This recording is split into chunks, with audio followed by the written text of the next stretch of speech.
এটা কাটাকাটি অনেক আছে। কি দরকার ভাই, এটা তুই কি করলি? এটা কত মানে মনে হচ্ছে ফুটো করে পার করে দিবি। That's why unity is strength. জিনিসটা বুঝো এখানে কত কি বুঝালো। হয়ে যেতাম মানে বায়েজিদ বোস্তামির মানে লাইনগুলা যে কি কত মজাদার ছিল এবং মায়ের মুখে শুনে বোধহয় আরো বেশি মজাদার লাগতো রীতিমতন। টিউশনের ক্ষেত্রে মেইনলি যে জিনিসটা লিক করতে হবে তোমাকে সেটা হচ্ছে তুমি মিনিমাম 15টা মানে আসসালামু আলাইকুম সবাইকে। কি অবস্থা তোমাদের সবার? অষ্টম শ্রেণীর বৃত্তি পরীক্ষার্থী যারা আছো তাদের বাংলা আর ইংরেজি দুইটা আলাদা আলাদা পরীক্ষা হবে, 100 মার্ক এরকম ভাবে। ইংরেজি টোটাল সেপারেট একটা পরীক্ষা। ইংরেজি পরীক্ষার মধ্যে একটা মেজর পোর্শন জুড়ে আছে পার্ট সি, যেখানে আসলে 30 মার্ক রয়েছে তোমার, একেবারে 30টা মার্ক, এবং যেটা basically written portion. So Bangla ইংরেজি ফার্স্ট পেপার এবং ইংরেজি সেকেন্ড পেপার দুইটারই রিটেন পোর্শন থেকে কিছু স্পেসিফিক জিনিসপত্র তোমাদের জন্য এই রিটেন পরীক্ষাটার মধ্যে থাকবে। এই রিটেন পরীক্ষাতে ওই রিটেন অংশটুকুর মধ্যে পার্ট সি এর মধ্যে যেটা, সেখানে তুমি এক্স্যাক্ট কতটুকু সময় ব্যয় করবা, তোমার যে রিটেন অংশগুলো রয়েছে সেই রিটেন অংশগুলাতে তুমি কিভাবে লিখবা, এবং ওই রিটেন অংশগুলোর জন্য এখন এই মুহূর্তে তোমার বৃত্তি পরীক্ষার আগে অ্যাজ ওয়েল অ্যাজ তোমার বার্ষিক পরীক্ষা আসে সামনে, এক্স্যাক্ট কি কি প্রিপারেশন নিবা, মানে কি কি পড়বা, টু বি অনেস্ট কি কি পড়বা, সে সব কিছু আজকের এই ভিডিওর মধ্যে ইনশাল্লাহ তুমি ডিটেলসে পাবা। ইট মিনস তুমি এখানে সাজেশন পেয়ে যাবা যে কোন কোন জিনিসটা তুমি ইংরেজি রিটেন পার্টের জন্য পড়বা। রিটেন পার্টটাকে নিয়ে আমি বেশি কেন চিন্তা করতেছি, কারণ এই জিনিসটা তো হচ্ছে এমন তোমার অপশন কম, এটাই হচ্ছে এখানকার হার্ডশিপ। তাছাড়া রিটেনের 30 মার্ক টু বি অনেস্ট ভাই ইনশাল্লাহ তোমার দখলে, ইনশাল্লাহ তোমার দখলে। তুমি কেন বলতেছি ইনশাল্লাহ এখান থেকে কমন পাবা, কারণ সাজেশনের জিনিসটা একটু 19-20 হইলেও নিয়ম যে জিনিসটা, কোনটাকে কতটুকু লিখবো, কি মেনে লিখবো, টাইম কতটুকু দিব, এগুলো তার চেঞ্জ হওয়ার কিচ্ছু না। চলো তাহলে শুরু করি। দেখো রিটেন অংশের ভিতরে তোমার কমন পাইয়ে দেওয়ার দায়িত্ব আমাদের। আসো, প্রথমে যদি আমি দেখি তোমার রিটেন পার্ট সি এর মধ্যে রিটেন অংশ যেটা আছে সেটা 30 মার্কের। কি কি থাকে সেখানে? সেখানে থাকতে পারে লেটার, ইমেল। লেটারের মধ্যে হয় ফর্মাল অথবা ইনফর্মাল, ইমেলের ভিতরে হইতে পারে ফর্মাল অথবা ইনফর্মাল, লেটারের মধ্যে হইতে পারে ফর্মাল অথবা ইনফর্মাল। হ্যাঁ, কারণ হ্যাঁ তুমি হচ্ছে ধরো স্কুল স্যারকে অথবা তোমার ক্লাস টিচারকে, তোমার কোর্স কোঅর্ডিনেটরকে অথবা হচ্ছে ক্লাস তোমার হেড স্যারকে তুমি ইও করতে পারো, ইমেইলও করতে পারো। এমন আহামরি নতুন কিছু না, এটা নর্মালি আমাদেরকে পড়ানো হয় না বা আমাদের কারিকুলামের মধ্যে, বাট করতেই পারো, নো ইস্যুস। ওকে, সো এখানে আমাদের জন্য কত মার্ক রয়েছে ভাই? 8টা মার্ক। দেখো একটা ইমেল যদি আসে মাত্র 1 পেজের মধ্যে টু বি অনেস্ট তোমাকে লিখতে হবে। এবং কিভাবে কি কি লিখবা সবকিছু কিন্তু আজকে তুমি এই ভিডিওর মধ্যে পাবে, এবং মানে কোনটা কোনটা তুমি পড়বা, কাভার করবা অ্যাজ এ ডেমো হিসেবে কিছু কিছু, সেটাও পাবা ইনশাল্লাহ। আচ্ছা, কমপ্লিটিং স্টোরিজ বা যেটা আমাদের রাইটিং ডায়লগ, যে কোনো একটা থাকবে, হয় কমপ্লিটিং স্টোরিজ থাকবে অথবা রাইটিং ডায়লগ থাকবে। কোনটা থাকবে তারা বলে দেয়নি। দুইটা কিন্তু দুই পেপারে, একটা ফার্স্ট পেপারে একটা সেকেন্ড পেপারের। ওকে, এখানে মার্ক আছে তোমার 10। আর কম্পোজিশন 200 শব্দের মধ্যে একটা কম্পোজিশন লিখতে হবে, সেখানে মার্ক হচ্ছে কত ভাই? 12। এই হচ্ছে ওভারঅল কথা। এখানে তোমার টোটাল মার্ক কত? 30। 30টা মার্ক। তুমি এখানে সময় কতটুকু দিবা বলো তো? 60 মিনিট, 60 মিনিট সময় দিবা। ইনশাল্লাহ এর ভিতরেই হয়ে যাবে। যেমন এখানে যদি তোমাকে যে ইমেইল লিখতে হলে না 10 মিনিট, মানে এটা টু বি অনেস্ট আসলে 15 মিনিটও লাগবে না, এটা তুমি 10 থেকে 12 মিনিটের মধ্যে লিখে ফেলতে পারবা। কমপ্লিটিং স্টোরিজ অথবা ডায়লগ যদি রাইট করতে দেয়, তুমি এটা ধরো 1.5 থেকে 2 পেজ মতন লিখবা, কিন্তু আমি বলে দিব কোনটা কতটুকু লিখবা। 1.5 থেকে 2 পেজ মতন লিখবা, এখানে তোমার আসলে 20 মিনিট লাগবে না, 15 মিনিটের মধ্যেই পসিবল। এই যে যেটা শর্ট কম্পোজিশন, সেটা বলে দিছে তোমাকে 200 ওয়ার্ডের মধ্যে। তাহলে তুমি যদি চিন্তা করো যে না আমি হচ্ছে অনেক বড় করে লিখবো, অনেক বেশি করে লিখবো, আলটিমেটলি কোনো লাভ পাবা না এখান থেকে। বরঞ্চ যেহেতু বৃত্তি পরীক্ষা, সবাই তোমরা হচ্ছে যথেষ্ট মেরিটিয়াস স্টুডেন্ট, এখানে যে কাজটা করা হবে সেটা হলো যে কেউ যদি এটা এক্সিড করে, স্যারের যদি মনে হয় যে না এই যতগুলো লিখছে 10-12 পেজ লিখছে, 200 ওয়ার্ডের বেশি হবেই, হবে না, ইজিলি হবে 200 ওয়ার্ডের বেশি হয়ে যাবে 10-12 পেজে, তখন তার মার্ক কমে যাওয়ার চান্সেস অনেক বেশি, এবং কমে যাবে, এটা একেবারে লিখে রাখতে পারো। কারণ তোমাকে বলে দিছে স্পেসিফিক, তোমাকে এখানে বেশি লিখতে তো বলে নাই যে বেশি মার্ক পাওয়ার জন্য তুমি বেশি লিখো। ঠিক আছে? ওকে, হ্যাঁ তোমার 200 বলছে, 210 হয়ে গেছে তোমার, তাও সেটা আর কি টলারেবল পর্যায়ে থাকতে পারে। বাট তুমি লিখছোই হচ্ছে 500 পেজ হুদা স্যারকে করার জন্য, যে না স্যার দেখেন আমি কত পারি, হ্যাঁ তোমার মার্ক কমবে, তাহলে বি কেয়ারফুল। ঠিক আছে? ওকে, এখানে মার্ক কত আমাদের? 12 মার্ক। সো এটা আমরা অন অ্যান এভারেজ 20 মিনিট ধরে লিখবো, এর বেশি না। সো তুমি যদি চিন্তা করো 20, 15, 35 গেল, আর এখানে আছে হচ্ছে তোমার দেখো 8, মানে এখানে যদি আমি ধরি হচ্ছে যে 12 মিনিট লাগবে না, এখানে ধরো সিম্পল 10, তাহলে এখানে কত থাকতেছে তোমার? টোটালে টাইম লাগে হচ্ছে 45 মিনিট, এর বেশি না, 45 মিনিট। ওকে, আমি বলছি যে তোমার অ্যালাউন্স সহ সেখানে তুমি 60 মিনিট দিতে পারো, বাট আশা করি আমি যে তোমার 45 মিনিটের ভিতরে হয়ে যাবে। দেখো জেনারেল রুলসগুলো কি? লেখা গোছানো হইতে হবে। লেখা গোছানোর মানেটা হচ্ছে খুব সুন্দর টাইপ লেখা থাকতে হবে এমন কিছু না, টাইপ খুব সুন্দর একেবারে কারুকার্য করা মাত্রা দিয়ে এরকম ভাবে লেখা করতে হবে এমন কিন্তু বিন্দু মাত্র না। লেখা গোছানোর মানেটা হচ্ছে আসলে পরিষ্কার থাকা লাগবে, বুঝছো? পরিষ্কার মানে তুমি একটা শব্দ থেকে আরেকটা শব্দ লিখতেছো, একটা বর্ণ থেকে আরেকটা বর্ণ লিখতেছো, এই জিনিসটা যেন পরিষ্কার থাকে, এই হিজি বিজি ঘিবড়ি জিবড়ি যেন না থাকে। তুমি এটা নিজেও বুঝো আসলে হিবি জিবি ঘিবড়ি জিবড়ি থাকলে আসলে বেসিক্যালি তুমি বৃত্তি পরীক্ষার জন্য মনোনীতই হইতে না, আমি জানি। হ্যাঁ, এখন তোমার কাছে অলরেডি যতটুকু সুন্দর আছে তার থেকে আরেকটু বেটার করার চেষ্টা করবা, ঠিক আছে?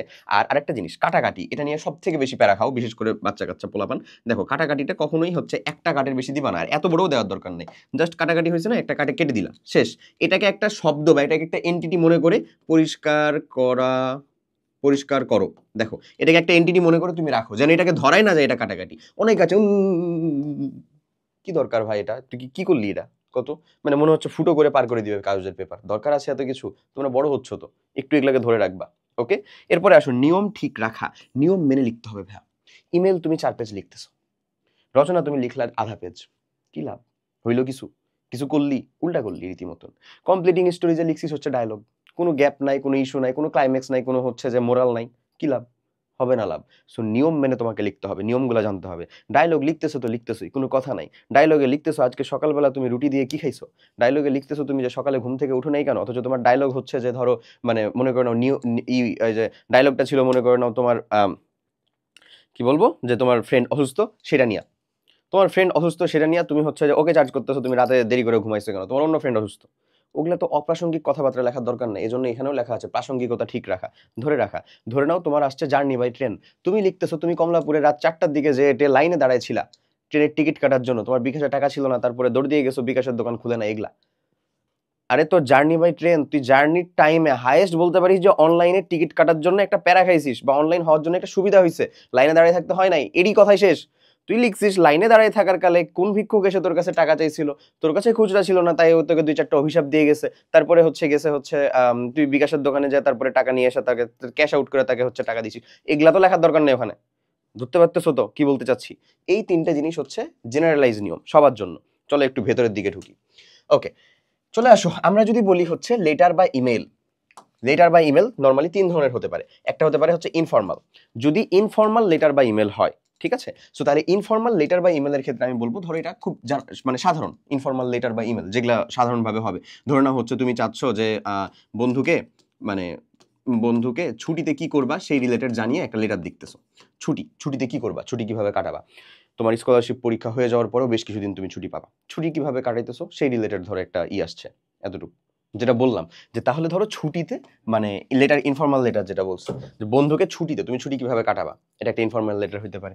তোমার হইতে পারে হচ্ছে যে চিন্তা করো যে তোমার বন্ধুকে তুমি হচ্ছে যে কুশলাদি বিনিময়ের জন্য তোমার রিসেন্ট একটা সড়ক দুর্ঘটনা নিয়ে খুব মন মেজাজ খারাপ না মানে খুব তুমি আসলে টেন্সড আছো, খুব ঝামেলার ভিতর দিয়ে যাচ্ছ, এই রিলেটেড একটা হচ্ছে যে ইমেল হইতে পারে, মানে সরি লেটার হইতে পারে। এই ইনফর্মাল লেটারটা এনিথিং যে কোনো কিছুর উপর বেস করে হতে পারে, এটা নিয়ে আমি তোমাকে ডিরেক্ট খালি বলবো না, বাট আমি খালি যে জিনিসটা এখানে বলবোই অবশ্যই, যেটা জিনিসটা মাস্ট মাথায় রাখবা, ইনফর্মাল লেটার লেখার ক্ষেত্রে উপরের দিকে তোমার ঠিকানা থাকতে পারে, ডিআর দিয়ে শুরু করবা, হ্যাঁ, মধ্যখানে একটু কথাবার্তা লিখলা, মেইন বডিটা লিখলা, তারপরে শেষের দিকে এসে কি করলা, লেটার কিন্তু পার হইতে পারে, চিঠি কিন্তু এক পাতা পার হইতে পারে, এটা নিয়ে কোনো ইস্যু নাই, ঠিক আছে? শেষের দিকে এসে কি বলবা, ছোটদের স্নেহ ভালোবাসা দিও, বড়দের হচ্ছে সম্মান দিও, বা আমাকে আমার হচ্ছে যে সালাম জানাও, বাস শেষ। তারপরে ইয়োর্স কর্ডিয়ালি বা হচ্ছে যে ইয়োর্স দিলা তুমি, ইয়োর্স ফেভারিট, তারপরে তুমি তোমার নাম ঠিকানা দিলা। এগেন এখানে এসে এই খামটা হচ্ছে খুবই জরুরি। ভাইয়া যে খাম করবি না ভাইয়া, সে হচ্ছে যে একেবারে মারা। খাম টু, আর সরি টু আগে আবার বলি, ফর্ম আর হচ্ছে যে টু, এই খামটা দেওয়াটা খুবই জরুরি, বাংলা ইংরেজি দুইটাতেই। এরপরে যদি আসলে লেটার ফর্মাল লেটারগুলো হচ্ছে যে কেমন, অ্যাপ্লিকেশন। লেটার ফর্মাল মানে কি আসলে বলো তো? অ্যাপ্লিকেশন অ্যাপ্লিকেশনের ক্ষেত্রে মাস্ট বি যে জিনিসটা মেনটেন করতে হবে তোমাকে, সেটা হচ্ছে এক পেজের মধ্যে এটা হইতে হবে, এক পেজ। এবং তুমি তোমার সাথে সমসাময়িক কিছু অতীব ভালো মানুষকে দেখবা যে অ্যাপ্লিকেশনের ভিতরে ওরা মার্জিন দিচ্ছে না। তোমার কাছে মনে হতে পারে গান্ডু ভুল করতেছে, ছাগল মার্জিন দিচ্ছে না, হ্যাঁ, তোমার কাছে মনে হতে পারে ওরা ভুল করতেছে, but to be honest margin না দেওয়াটাও একটা হচ্ছে যে আসলে মানে প্রচলিত পন্থাই, অ্যাপ্লিকেশনে মার্জিন দেওয়া হয় না, অ্যাপ্লিকেশনের নেক্সট পেজেও কিছু লেখা হয় না, বাট তুমি লিখবা, কোনো প্যারা নেই, এটা পরীক্ষার খাতা, এখানে সরকারকে একটু বাঁচাতে হবে, বুঝছো? মানে বেশি নষ্ট করার দরকার নেই, স্যার আবার উল্টা বুঝবে তখন। সো মার্জিন দিচ্ছে না, এমনও হইতে পারে, নো ইস্যুস, তুমি মার্জিন দাও না দাও কোনো সমস্যা নাই। এই যে লেখার ক্ষেত্রে কি করতে হয়, তুমি প্রথমে দিবা হচ্ছে যে টু, কার কাছে তুমি লিখতেছো তার নাম দিলা, তার ডেজিগনেশন দিলা, ঠিক আছে? তারপরে সাবজেক্ট মাস্ট, একেবারে সাবজেক্ট থাকাই লাগে, কারণ উনি তোমার মেন বডি পড়ার পর আগেই দেখবে সাবজেক্টটা কি হতে পারে। তুমি ক্যান্টিন স্থাপনের জন্য চাচ্ছ, হতে পারে তুমি মানে স্কুলে আসার পরে দেখতেছো হচ্ছে যে তোমার শরীর খারাপ হয়েছে জন্য লিভ চাচ্ছ, হতে পারে তুমি ফুল ফ্রি স্কলারশিপ, তখন কত যে ছিল, এটা আমাদের সময় ছিল আসলে, ফুল ফ্রি স্কলারশিপের জন্য লিখো, এমন হতে পারে হচ্ছে যে তুমি পাঠাগারে নতুন বই স্থাপনের জন্য চাচ্ছ, এই রিলেটেড জিনিসপাতি এগুলা আসে হচ্ছে মেইনলি আমাদের ইনফর্মাল লেটারের ভিতরে, এখানে কোনো খামটাম কিচ্ছু না। শেষে যেতে তোমার যদি তোমাকে ওখানে উল্লেখ করে দেয় তাহলে তো সেই পরিচয় দিবা, সাপোজ ইউ আর তুমুক পড়তেছো এখানে, তারপরে হচ্ছে হ্যান ত্যান এগুলো যদি বলে দেয় তাহলে সেই অনুযায়ী লিখলা, যদি না লেখা থাকে তাহলে নিজের মতন শেষে যে তোমার পরিচয়টা লিখে ফেলবা, ঠিক আছে? ইওর সিনসিয়ারলি, তারপরে তোমার নাম, তারপরে তোমার ক্লাস, তোমার স্কুলের, শেষ। এই ক্লিয়ার? এই হচ্ছে নিয়ম, এগুলা নিয়ম ইনশাল্লাহ জানো, যে কয়টা বললাম সে কয়টা দেখলেই হয়েছে, ঠিক আছে? এগুলা বাংলাতে করলে ইংরেজি হয়, ইংরেজিতে করলে বাংলা হয়, তাই আমরা এটার ভিতরে এক্সট্রা আর কিছু বলতেছি না। এরপরে আসো যেটা বলতেছিলাম ভাই, ইমেইলের ক্ষেত্রে খুব গুরুত্বপূর্ণ নিয়মগুলা, বিশেষ করে ইমেইলের ক্ষেত্রে প্রথমেই কি থাকে বলতো, ফ্রম, তারপরে টু, ফ্রমে এখানে একটা প্রপার ইমেল অ্যাড্রেস দিবা, প্রয়োজনে তোমার রিয়েলটাই দিবা। অনেকেই মনে করে না আমার ইমেল অ্যাড্রেস তো দিলে আমার তো চুরি হয়ে যাবে, ও মাই গড, কি তোর ইমেলে কি আছে, খুলে রাখছস তো গুগলের জিমেল ফ্রি, এই ইমেলে চুরি হয়ে যাবে। এবার হচ্ছে যে মানে দেখায় প্রশ্নের দেখায় আবার স্টার দিয়ে রাখবে যে না আমি তো পুরোটা দেখাবো না, ঠিকঠাক লিখবি, পুরোটা ভালো করে লিখবি, এরা। তারপরে টুতে ফ্রেন্ডের ইমেল একটা প্রপার এমন ভাবেই দিও যেন হচ্ছে আসলে ইমেল মনে হয়, দিসো হচ্ছে উমুক চুমুক তুমুক ডট ডট ডট, তারপরে হচ্ছে যে দিসো হচ্ছে যে মানে gojan.com বা এরকম কিছু একটা দিয়ে দিছো, মানে এমন একটা উদ্ভট ওয়েবসাইটের নাম দিলা যেটা টিচাররা কেউ শুনে। জিমেল দে ভাই, সবাই শুনে রাখছে, সমস্যা কি, জিমেল দে, ঠিক আছে? ওকে, সো এই যে তারপরে আবার অনেককে দেখবা বিসিসি, তারপরে সিসি এগুলা লিখে রাখছে এমন, নো ইস্যুস, প্যারা নাই, দিতে পারো না দিতে পারো, তুমি একটু জেনে নিবা, ব্যবহারগুলো জেনে নিবা, বুঝে নিবা। তারপর অবশ্যই ইমেলও থাকে হচ্ছে আমার সাবজেক্ট, এটা তুমি মেইলের মানে এটা তুমি ফ্রেন্ডের কাছে পাঠাও, যার কাছে পাঠাও, ইমেলে সাবজেক্ট থাকে, সাবজেক্টের পরে থাকে হচ্ছে ভাই বডি, তারপরে আর কিছু থাকে না, ওই যে টিওর্স আর কিছু থাকে না, তাইলে শেষ করে দেওয়া যায়। ক্লিয়ার? এই হচ্ছে তোমার লেটার বা ইমেলের ইনশাল্লাহ 8 মার্ক এখান থেকে, ঠিক আছে? আমি বলবো পার্সোনালি যেন ইমেল আসে, একটু পড়বা, একটু নিয়ম মেনে চলবা, নিয়ম অনুযায়ী মার্ক আছে, ভাগে ভাগে মার্ক আছে, ঠিক আছে? এরপরে চলো কমপ্লিটিং স্টোরির ভিতরে বলি। কমপ্লিটিং স্টোরির ক্ষেত্রে একটা জিনিস খুব মাথায় রাখবা, স্টোরির একটা ইনিশিয়েশন থাকবে, একটা থাকবে হচ্ছে ইনিশিয়েশন, শুরু, মানে হুট করে একজন এসে বলতেছে এক বোঝা লাঠি ভাঙো, আর একজন বলতেছে একটা লাঠি ভাঙো, এরকম হইতে পারে না, একটা ইনিশিয়েশন থাকবে। একজন অসুস্থ লোক, তাই সে তার সন্তানদের একদিন ডেকে নিয়ে এসে বলল যে তোমরা এই যে এক গোছা লাঠি আছে আর একটা লাঠি আছে, ভাঙো তো এক গোছা ভাঙতে পারো নাকি একটা ভাঙতে পারো, দেখা যাচ্ছে একটা ভাঙতে পারছে, এক গোছা ভাঙতে পারছে না, দিয়ে উনি বলতেছে দেখো এই যে এটা তুমি একত্রিত থাকার সময় এটা হচ্ছে এই সিচুয়েশন, একা থাকার সিচুয়েশন হচ্ছে এটা, একা থাকলে সহজেই কেউ ভেঙে ফেলতে পারে, একত্রিত থাকাটাই হচ্ছে তোমার শক্তি, that's why unity is strength. জিনিসটা বুঝো, এখানে কত কি বুঝালো বলতে একটা ইনিশিয়েশন আছে, একটা শুরু আছে, এরপরে সেটার একটা ক্লাইম্যাক্স আছে, ক্লাইম্যাক্স এই জায়গাটা কোনটা, ওই যে পুরোটাই ভাঙলো, ভাঙতে পারছে না, একটা ভাঙছে টুস করে ভেঙে ফেললো, এটাই হচ্ছে এখানকার ক্লাইম্যাক্স। আর একটা হচ্ছে লার্নিংস আছে বা মোরাল আছে, ঠিক আছে? এই মোরাল আছে, এটা কি, এটা হচ্ছে ইউনিটি ইজ স্ট্রেংথ, শেষে যে এই মোরালটা তুমি টেনে দিবা, বুঝা গেছে? ওকে, সো এইটার ক্ষেত্রে আমি তোমাকে জাস্ট এই যে 4টা বলতেছি, এই 4টা হচ্ছে তোমার জাস্ট একটা কনসেপ্ট বা ধারণা নেওয়ার জন্য, এই কয়টা তুমি পড়বাই মাস্ট। দেখো কি কি বলি, একটা হচ্ছে two foolish rat and a cunning monkey, এটা তো জানোই, হ্যাঁ, ওই যে ইঁদুর মানে রুটি ভাগ করা, বানরের রুটি ভাগ করা। বায়েজিদস ডিভোশন টু মাদার, বায়েজিদ বোস্তামির সাথে যে মায়ের যে ঘটনাটা, ওর মানে উনি উনার মাকে হচ্ছে যে পানি পান করবে, বাট এসে দেখছে ঘুমাই গেছে, উনি মানে ডাকেই নাই, সারাদিন হচ্ছে। আমার এটা মনে পড়ে জানো, আমি এই জিনিসটা মনে পড়লে এখনো আমার হচ্ছে যে আসলে ইমোশনাল হওয়ার মতন অবস্থা, আমার খুবই মনে পড়ে যে আমার রাতে হচ্ছে যে ঘুম আসতে অনেক মানে ঝামেলা হইতো, বিশেষ করে আমার স্কুল লাইফে, এই তোমার ক্লাস 7-8 দিকেই। সো আমার মা আমার কাছে এসে এই বায়েজিদ বোস্তামির এই বাংলার একটা হচ্ছে যে কবিতা আছেন একেবারে হুবহু, আমার মা আমাকে এটা বলতো এবং আমি হচ্ছে যে মানে একেবারে ঘুমাই যেতাম, মানে বায়েজিদ বোস্তামির মানে লাইনগুলা যে কি কত মজাদার ছিল, এবং মায়ের মুখে শুনে বোধহয় আরো বেশি মজাদার লাগতো রীতিমতন। তো মানে পুরো একটা নস্টালজিক অবস্থা একেবারে, আমার এখনো মনে পড়ে এই জিনিসটা। তো ওই ঘটনাটা, এই স্টোরিটা আমাদের সময় আসছিল, আমি বাংলাটা জানতাম, জাস্ট খালি ইংরেজিতে ট্রান্সলেট করে দিছি, শেষ। এমন রুমে পানি ছিল না, ঝর্ণায় গেছিল রাতের বেলা বের হয়ে, তারপরে এসে দেখে মা ঘুমাই গেছে, পরে হচ্ছে যে গ্লাস নিয়ে মায়ের পাশে দাঁড়ায় রয়েছে, সকাল হয়েছে, তারপরে মা চোখ ভাঙা দেখতেছে যে বায়েজিদ আমার ঢুলতেছে, এরকম। যাই হোক, ওকে, মানে গায়ে কাটা দেওয়ার মতন অবস্থা। যাক, আসো এ লায়ার শেপার্ড, সেটাও তুমি জানো, লায়ার শেপার্ড ওই যে মিথ্যুক, এই ইউনিটি স্ট্রেন্থ যেটার কথা আমি বললাম। এছাড়াও critical and out of the box, এটা আমি দিয়ে রাখলাম, critical and out of the box, কিছু আউট অফ দ্য বক্স জিনিসপাতি থাকতে পারে, বুঝতেছো তো? থাকতেই পারে, ঠিক আছে। আউট অফ দ্য বক্স মানে একটা স্টোরি, যেমন আমি তোমাকে জাস্ট একটা স্টোরি বলে শেষ করি, সেটা হচ্ছে মানে স্টোরি রাইটিংটা অংশটা শেষ করবো। ধর একজন হচ্ছে যে আয়না পাইছে, বুঝছো, আয়না পাইছে। সো আয়না পাওয়ার পরে ও একটা জিনিস আবিষ্কার করলো যে ওই আয়নার সামনে ও যেটা চায় সেটা পরের দিনই হচ্ছে যে হয়ে যায়, সেটা পরের দিন ওর কাছে চলে আসে, বুঝছো, দেখতেছে। এখন এটা দেখার পরে সে চিন্তা করতেছে যে আচ্ছা, আমি তো দেখতেছি আয়নাতে যেটা চাচ্ছি সেটাই হয়ে যাচ্ছে, আমার তো ফসলে অনেক হচ্ছে যে ফসলের জন্য তো এখন অনেক বৃষ্টি দরকার, তো মানে অসময়ে, কিন্তু এখন বৃষ্টির সময় না, বাট ফসলের জন্য বৃষ্টি দরকার, ও কিন্তু সেচ কাজ দিতে পারতো, বাট না দিয়ে হচ্ছে যে ফসলের জন্য বৃষ্টি চাইলো, পরের দিন অনেক বৃষ্টি হলো, সাথে সাথে যারা হচ্ছে ফসল উঠাই ফেলছিল ওদের অনেক ক্ষয়ক্ষতি হয়ে গেল, বুঝছো, ক্ষয়ক্ষতি হয়ে গেল। আচ্ছা, তারপরের দিন ও তো যখন চিন্তা করতেছে না অন্যের ক্ষয়ক্ষতি হলে না আমার চিন্তা নাই, আমি পাইছি কিনা সেটা দেখলেই তো হয়েছে। এরপরেও চিন্তা করলো যে আমার তো হচ্ছে আসলে প্রায় মানে 5 লাখ টাকা মতন দরকার, কিভাবে পাবো, আমার 5 লাখ টাকা দরকার। পরের দিন ও দেখতেছে 5 লাখ টাকায় ওর রুমের সামনে এসে হাজির হয়ে গেছে, মানে একা একা এসে হাজির হয়েছে না, 5 দিন দেখতেছে 5 লাখ টাকা চলে আসছে। কারণ ও তখন ভাবতেছে এইটা নিশ্চয়ই আমার কাছে আসছে, তাহলে কি মানে আর নিশ্চয়ই আরো অন্য একজনের ক্ষতি হয়ে আসছে নিশ্চয়ই। তারপরে সে একটা নিউজ পায় যে ওরই যে ছোট ভাই বা বড় ভাই শহরে গেছিল কাজ করতে, সে হচ্ছে উপরে বিল্ডিং থেকে পড়ে মারা গেছে, বুঝছো জিনিসটা। সো মালিক পক্ষ যারা কাজ করাচ্ছিল এটা তার হচ্ছে স্বরূপ, মানে কম্পেনসেশন স্বরূপ তাকে হচ্ছে 5 লাখ টাকা দিয়ে গেছে। So, আমরা আসলে এখান থেকে কি বুঝি বলো তো, মানে এই স্টোরিটা থেকে এরকম তুমি বুঝতে পারো যে আসলে মানে মানুষের যা আছে, তার আয়ত্তে যা আছে, তার সামর্থ্যে যা আছে সেটা নিয়ে শুকরিয়া আদায় করা উচিত।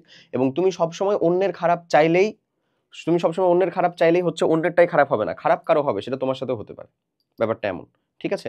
সো মানে আমাদের সবসময় গ্রেটফুল থাকা উচিত, জিনিসটা এরকম, গ্রিড কম করা উচিত, এই বিষয়টাই এখানে আর কি ফুটিয়ে তোলা হলো বা বোঝানো হলো। সো এরকম টাইপের ক্রিটিক্যাল থিঙ্কিং এর জিনিসপাতিও তুমি ইনক্লুড করবা। এরপরে আসো ভাই ডায়লগসের নিয়মটা তুমি জানো। ডায়লগসের ক্ষেত্রে শুরুটা থাকবে, শুরুটার পর্যন্ত কুশলাদি বিনিময় পর্যন্ত ঠিক থাকবে, হ্যাঁ। আরে কি অবস্থা, এরকম না করে তুমি হচ্ছে দেখে দেখে লুকিয়ে লুকিয়ে আসা, এরকম ভাবে যদি চিন্তা করো তাহলে ওটা ভালো লাগবে না আর কি। একটা ইনিশিয়েশন থাকবে, শুরু থাকবে, তারপরে মেইন থিম, আলোচনার কিছু থাকবে। মেইন থিমের ক্ষেত্রে নর্মালি একজন স্পিকার হবে, একজন হচ্ছে লিসেনার হবে, হ্যাঁ। তবে এমন হইতেই পারে যে স্পিকার আর লিসেনার দুইজনই সমান তালে কথাবার্তা বলতেছে, এমনও হতে পারে, দুইটাই আসলে চলে, দুইটাই আসলে ফ্রুটফুল। বাট অবভিয়াসলি অন্য কেউ মানে দেখবা যে সবসময় একজন জিজ্ঞাসা করলো তারপর আরেকজন বলতেছে, ও বলতে বলতে আবার একটা জিজ্ঞাসা করলো দেন ও বলতেছে, এই জিনিসটা যেন মানে রিদমে থাকে। ওকে, সো এই ডায়লগের জন্য আমি তোমাকে বলবো, তারপরে হচ্ছে যে থ্যাংক ইউ দিয়ে তারপরে চলে যাবে। ডায়লগটা তুমি লিখতে গেলে অবভিয়াসলি 2 পেজ লিখবা, হ্যাঁ, 2 থেকে 1.5 পেজ, 1.5 পেজ যাবে, এটা কোনো মেজর কিচ্ছু না। ঠিক সেম টু সেম স্টোরির ক্ষেত্রেও 2 থেকে 1.5 থেকে 2 পেজ, এই পেজ তুমি হচ্ছে যে লিখবা। এরপরে চলো আমরা চলে যাই আমাদের কম্পোজিশন রাইটিং এর ক্ষেত্রে, যদি এটার কথা বলি। সো কম্পোজিশনের ক্ষেত্রে মেইনলি যে জিনিসটা করতে হবে তোমাকে সেটা হচ্ছে তুমি মিনিমাম 15টা মানে হচ্ছে যে পয়েন্ট দিবা, 15টা পয়েন্ট তোমার ছোট হোক, 15টা পয়েন্ট, এক একটা পয়েন্টে যদি 10টা করে শব্দ হয়, ভালো করে বুঝো, তাহলে 150 ওয়ার্ড হয়ে যায়। সো তোমার কাছে টেন্ডেন্সি রাখতে হবে এই 15টা পয়েন্ট আমি কমপ্লিট করতেছি, আমার 15টা টার্গেট থাকবে, তুমি 15টা দিতে পারবা না, দেখবা তুমি 12টা দিছো, 12টার ভিতরে তুমি যদি আসলে দেখা যায় যে 2 লাইন করে কাইন্ড অফ লিখছো, তাহলে কিন্তু 12টা পয়েন্টের জন্য 24 লাইনের কাছাকাছি চলে আসে। 3 লাইন করে লিখলে 36 লাইনের কাছাকাছি আসে, 36 লাইন। এক লাইনে তুমি চিন্তা করো, তোমার 200 ওয়ার্ড লিখতে হবে না, এক লাইনে তুমি 10টা শব্দ দিবা না, 10টা শব্দের কম দিবা, তাহলে তো তোমার 200-র মধ্যে চলে আসবে অনেকটা। বুঝছো জিনিসটা কি বলছি? 15টা পয়েন্ট টার্গেট করবা, তুমি মিনিমাম 12টা পয়েন্ট লিখতে পারবা। পয়েন্ট এখানে হেডিং দিয়ে পয়েন্ট দেওয়ার দরকার নাই, প্যারা বা ছেদ করলেই হয়েছে। এই জিনিসগুলা, এই যে প্রত্যেকটা নিয়ম বললাম, এই প্রত্যেকটা নিয়মগুলাই তুমি কিন্তু আমাদের ক্লাস 8 শিওর স্কলারশিপ প্রোগ্রামের, যে আমাদের বাংলা ইংরেজি এই 2টা ক্লাস অ্যাড হওয়া বাকি আছে, পেয়ে যাবা। বিজিএস থেকে শুরু করে সায়েন্স, সবকিছুর ক্ষেত্রে এটাকে সুন্দর মতন মেনটেন করার চেষ্টা করা হচ্ছে, এবং তোমাকে এই রকম সাজেশনগুলো ডিরেক্টলি দিয়ে দেওয়া হবে, তুমি ওখান থেকে আরামসে কমপ্লিট করতে পারবা। অ্যাজ ওয়েল অ্যাজ তোমরা যারা পড়ার জন্য খুঁজতেছো, বৃত্তি পরীক্ষার প্রস্তুতি হোক অথবা ক্লাস 8 স্কলারশিপের প্রস্তুতি হোক, তোমাদের জন্য বলবো আমাদের অল ইন অন মাস্টার বুকের হার্ড কপিটা সংগ্রহ করতে পারো রকমারি বা কিউনের পাবলিকেশন থেকে। ডেসক্রিপশন বা কমেন্ট বক্সে লিঙ্ক দেওয়া আছে, আমাদের প্রোগ্রামেরও লিঙ্ক দেওয়া আছে, তুমি সেখান থেকে যুক্ত হয়ে যেতে পারো। অলরেডি এখানে 800+ মানুষজন যুক্ত হয়ে গেছে আমাদের, বুঝছো। এবং অবভিয়াসলি তোমরা হচ্ছে দেশ সেরা সকল মেধাবী ক্লাস 8-এ পড়াশোনা করতেছো, এরকম মানুষজনই যুক্ত হয়ে আসো। ধন্যবাদ তোমাদেরকে আমাদের উপর ভরসা রাখার জন্য।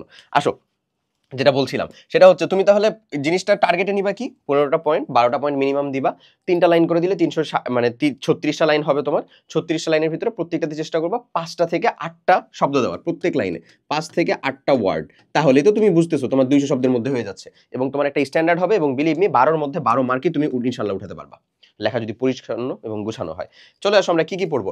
ইম্পর্টেন্স অফ নিউজ পেপার, এখানে যেহেতু একটাই থাকবে একটাই লিখতে হবে, দ্যাটস একটু ভালো মতন আমরা পড়বো। তারপরে computer in daily life must, তারপরে duties of a student, value of time, টাইমের সময়ের মূল্য, তারপরে পপুলেশন প্রবলেম ইন বাংলাদেশ, এটাও রিসেন্ট টাইমের জন্য একটা খুব গুরুত্বপূর্ণ জিনিস। A journey you have recently enjoyed, এই যে বললাম অপ্রাসঙ্গিক কথা লিখবা না, ঠিক আছে? এই যে জার্নির মধ্যে যে এটা কি হয়েছে সেটাই লিখবা। A journey you have recently enjoyed এর ভিতরে বাস আসতে পারে, ট্রেন আসতে পারে, লঞ্চ আসতে পারে বা বোট আসতে পারে, যেটাই হোক না কেন। তারপরে the season you like most, যেহেতু সামনেই শীতকাল আসতেছে এবং তোমার পরীক্ষাটা ওই সময় হবে, সো উইন্টার মর্নিং বা সিজন ইউ লাইক মোস্ট এই সকল জিনিস আসতে পারে। Aim in life, I want to be a doctor, আমি গ্রামে যে বিনা চিকিৎসায় সবার কাছ থেকে টাকা নিতে চাই, এরকম যে তোমরা ডাক্তার হতে চাও এর ধরনের ভণ্ড ডাক্তাররা, সো তাদের কথা বলতেছি। এম ইন লাইফ, খালি যে ডাক্তার আর লিখো না, ঠিক আছে? ইঞ্জিনিয়ার লিখো না, অন্য কিছু লেখার চেষ্টা করো, ডিফারেন্ট কিছু লেখার চেষ্টা করো। ধরো আমি হচ্ছে যে ন্যাশনকে সার্ভ করতে চাই, দ্যাটস ওয়াই আমি এতে যেতে চাই, আর্ম ফোর্সে যেতে চাই, আমি হচ্ছে যে ন্যাশনে সার্ভ করতে চাই, স্টুডেন্টকে সার্ভ করতে চাই, আমি একজন টিচার হিসেবে থাকতে চাই, যে কোনো কিছু। সো আশা করি বুঝতে পারছো, এই ছিল তোমার রিটেন বৃত্তান্ত A to Z সব কিছু। ইনশাল্লাহ এতটুকু যদি কমপ্লিট করো, বিলিভ মি তুমি এখান থেকে 30 মার্ক যে রিটেনের অংশ রয়েছে ইনশাল্লাহ কমন পাবা। সবাই অনেক অনেক ভালো থাকো, দেখা হবে পরবর্তী কোনো একটা ভিডিওতে। টিল দেন আল্লাহ হাফেজ, আসসালামু আলাইকুম।